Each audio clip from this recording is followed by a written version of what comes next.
Merci de regarder France 24 à l'heure de Reporter, votre magazine de grand portage. Le 11 février dernier, à l'issue de 18 jours de révolte sous les yeux du monde entier, l'Égypte tournait la page Hosni Moubarak, l'homme qui a régné sur le pays pendant 30 ans. Aujourd'hui, une transition politique est en cours, une transition qui suscite à la fois beaucoup d'espoir et d'interrogations. Par exemple, peut-on faire confiance à l'armée au pouvoir? Quel rôle pour la société civile? Quelle place pour les jeunes? Comment évolue le débat public dans le cadre de cette liberté retrouvée? L'Égypte, une démocratie à construire. Le document est signé Tatiana Massad, Virginie Herz. Bienvenue dans Reporter. Au lendemain de la chute de Moubarak, le puissant syndicat des journalistes convoque une grande réunion pour parler d'avenir. Quelques instants avant l'ouverture de la séance, l'un de ses membres les plus respectés, Mohamed Abdel Koudous, un frère musulman, appelle à la prière.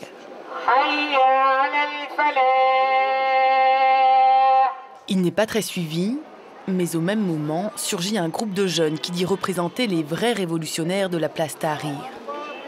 Impossible de vérifier leur légitimité. En ces premiers jours de liberté, beaucoup de groupuscules ont été créés.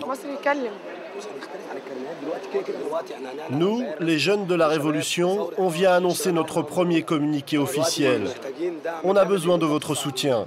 On est à votre disposition, il n'y a pas de problème. Mais évitez la surenchère. Et surtout un conseil, ne jouez pas au petit chef.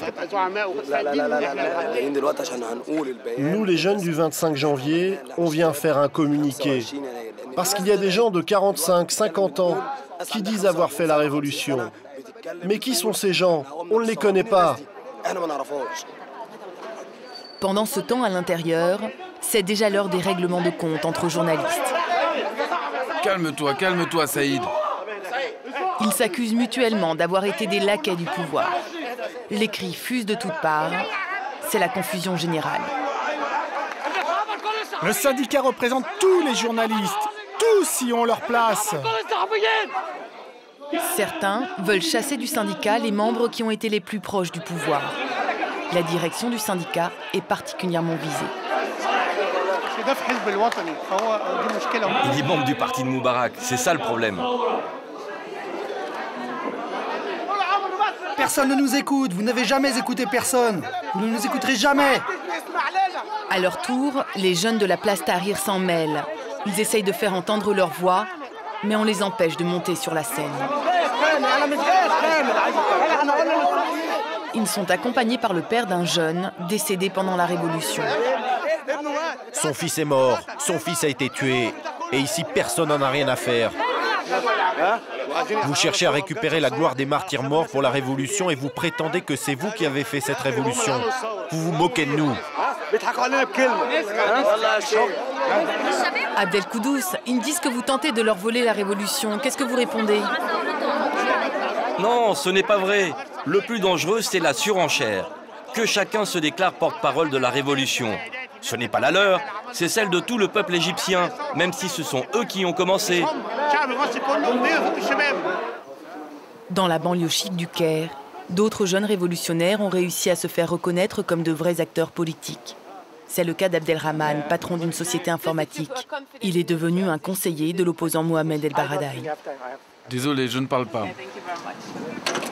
Il y a un an, Abdelrahman et ses amis ont lancé un comité de soutien au prix Nobel de la paix. Et depuis la Révolution, même les militaires s'y intéressent. Abdelrahman est devenu un des interlocuteurs privilégiés du Conseil suprême des forces armées qui a pris le pouvoir en Égypte. Mais il garde la tête froide et analyse la situation politique sans naïveté. Oui, mais pendant la dernière rencontre, j'ai bien senti que l'armée était autoritaire.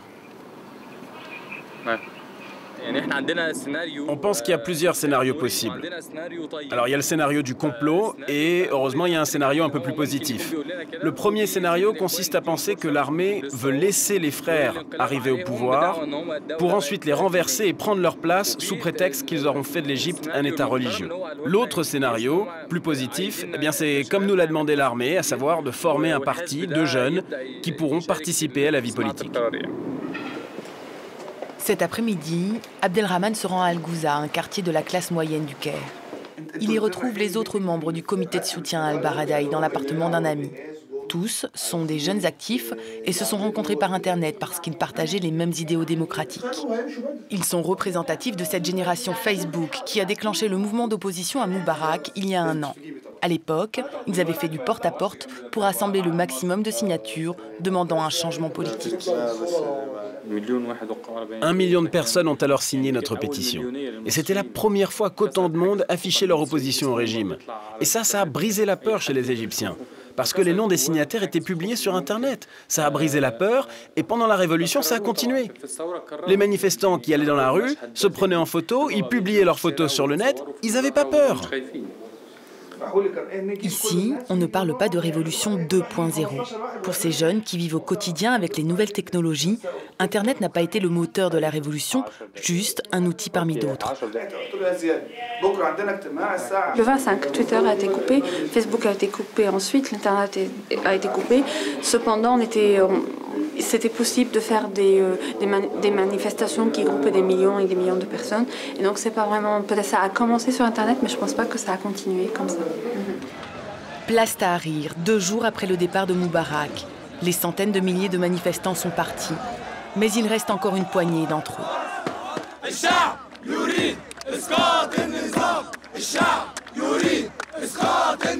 Et pour la première fois, l'armée intervient pour les déloger manu militari, alors qu'elle s'était montrée neutre pendant toute la révolution. C'est nous qui donnons la légitimité au président et à l'armée. C'est nous qui donnons les ordres à l'armée. Nous n'obéissons pas aux ordres du ministre de la Défense parce qu'il fait partie du régime. La révolution continuera tant qu'on ne sera pas assuré de la transition démocratique. Ça ne se fera pas du jour au lendemain, mais comment faire confiance à l'armée qui a aidé Moubarak?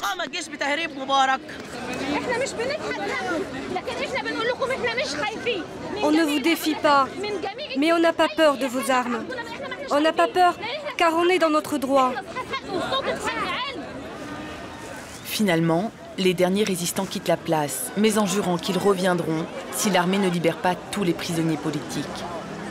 Parmi eux, figurent de nombreux frères musulmans. Les frères musulmans, la force d'opposition la plus organisée en Égypte. Sous Moubarak, ils étaient juste tolérés sur le terrain social. Mais des décennies d'interdiction politique leur ont appris à rester discrets. Aucune de leurs nombreuses associations caritatives ne porte leur label. Cet établissement est l'un des 25 hôpitaux égyptiens gérés par les frères. Ici, les patients trouvent des soins moins chers que dans le privé et de meilleure qualité que dans le public. L'hôpital a bonne réputation. Il y a de bons spécialistes et on nous traite bien. On est venu ici parce que cet hôpital n'est pas loin de chez nous. Et puis, dans le public, les soins sont mauvais. La plupart des médecins et infirmières travaillent ici à titre presque bénévole, en plus de leurs activités dans les cliniques ou les hôpitaux publics.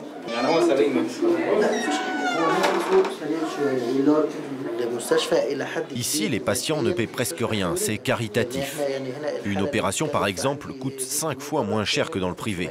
Personnellement, j'en profite pour m'améliorer. Il faut dire que le niveau est élevé. Et j'accomplis aussi une bonne action. Je fais confiance aux frères musulmans. Je les connais depuis longtemps. Et ils sont très bons dans plusieurs domaines. Je travaille dans cet hôpital car il appartient aux frères musulmans. Mais ici, pas de prosélytisme. Quand on aborde de l'avenir politique du mouvement des frères avec la direction, la réponse se veut très rassurante. Nous voulons que tout le peuple dirige le pays, et pas seulement un seul parti. D'ailleurs, nous ne voulons pas que les frères dirigent le pays, car plus il y a de groupes qui dirigent, plus il y a de concurrence positive.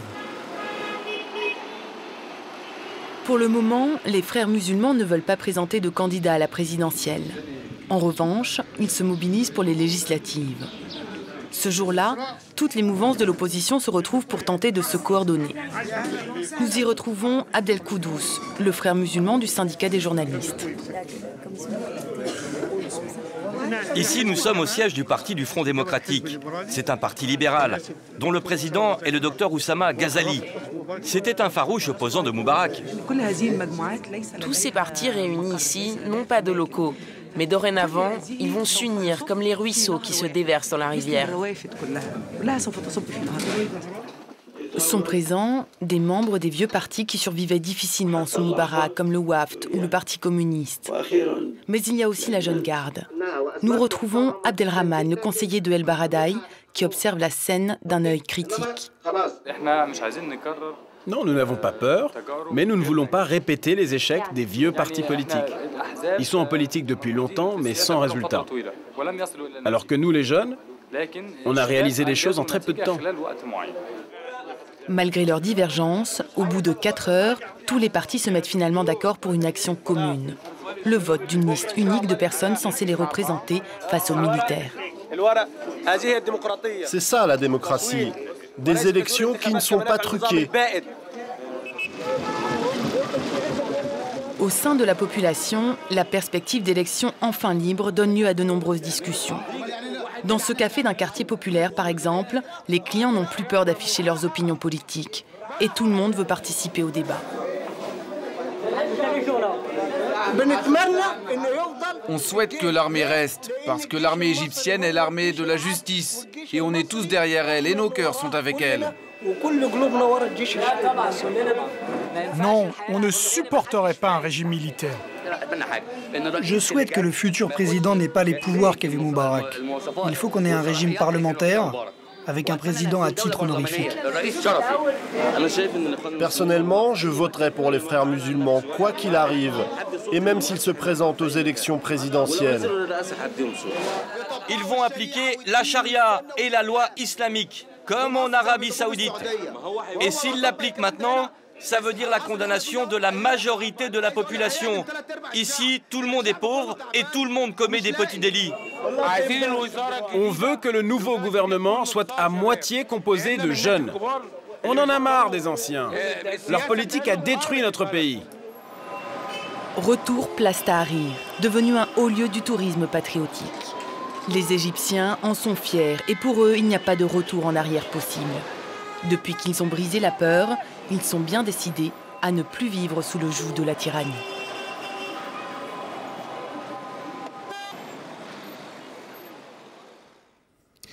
Merci Virginie Herz pour ce document. Alors, on constate dans votre reportage l'engouement des Égyptiens pour la politique. Ils se sont emparés du débat public avec appétit.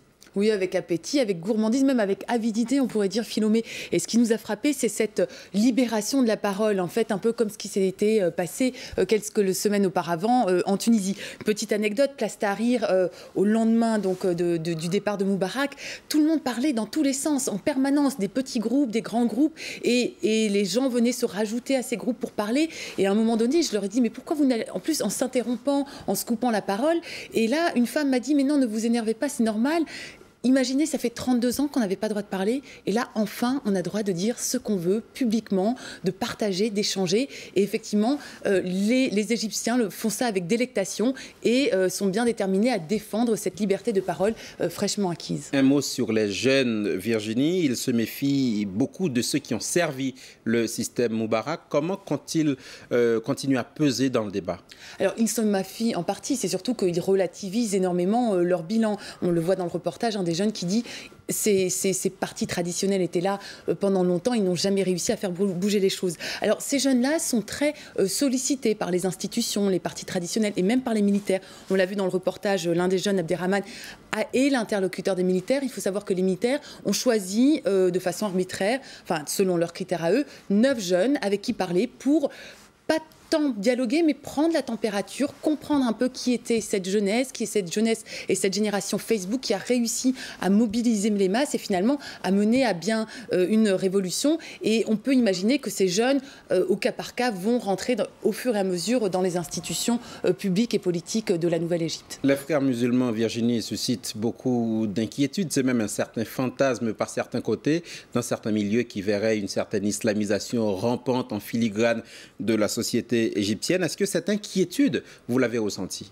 Non, absolument pas. En Égypte, il n'y a pas d'inquiétude par rapport aux frères musulmans. Ce qu'il y a, c'est qu'effectivement, ils suscitent du fantasme ici parce qu'ils sont extrêmement discrets. Et que quand on veut les approcher, c'est pas si facile que ça. Parce qu'il faut imaginer que beaucoup des frères, des gens qui appartiennent aux frères musulmans, ne le disent pas, tout simplement. Ils fonctionnent un petit peu comme un réseau de solidarité. Ils sont très influents à deux niveaux, dans les sphères intellectuelles, par exemple, comme on l'a vu dans ce dispensaire, chez les médecins, les professions libérales comme également les avocats ou encore les journalistes. Là, ils sont très forts dans les syndicats, mais ils ont aussi une influence dans la population à travers leurs actions sociales. Et ils font partie tout simplement du paysage. Et finalement, les gens là-bas ne se méfient pas particulièrement des frères musulmans.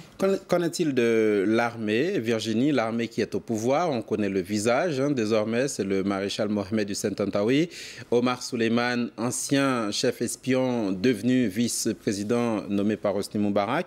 Est-ce qu'on peut faire confiance à l'armée pour préserver les acquis de la révolution en Égypte? C'est toute la question, en fait. Et même les Égyptiens se posent cette question. Ils ont beaucoup de crédit, ils donnent beaucoup de crédit à cette armée. Mais en même temps, ils se posent des questions par rapport à leur direction. Et c'est une armée qui est non seulement la grande muette, mais aussi la grande invisible. Et d'ailleurs, vous vous rappelez peut-être que l'armée, le Conseil suprême des forces armées qui, en ce moment, gouverne l'Égypte, ne communique que par le biais de communiqués lus par un porte-parole à la télévision. Et quand, par exemple, on veut les rencontrer ou on veut filmer ne serait-ce qu'une cérémonie officielle ou comme ça, on ne peut pas. Traditionnellement, en Égypte, l'armée est filmée seulement par la télévision publique ou par ses propres caméramans. Et finalement, c'est une institution très difficilement abordable. Elle dit qu'elle veut assurer la transition démocratique, mais c'est vraiment dans le long terme qu'on va pouvoir s'apercevoir de si c'est vrai ou pas. Merci Virginie Herz, c'est la fin de ce numéro de Reporter. Merci à vous de l'avoir suivi. Rendez-vous la semaine prochaine pour un autre grand reportage sur cette antenne.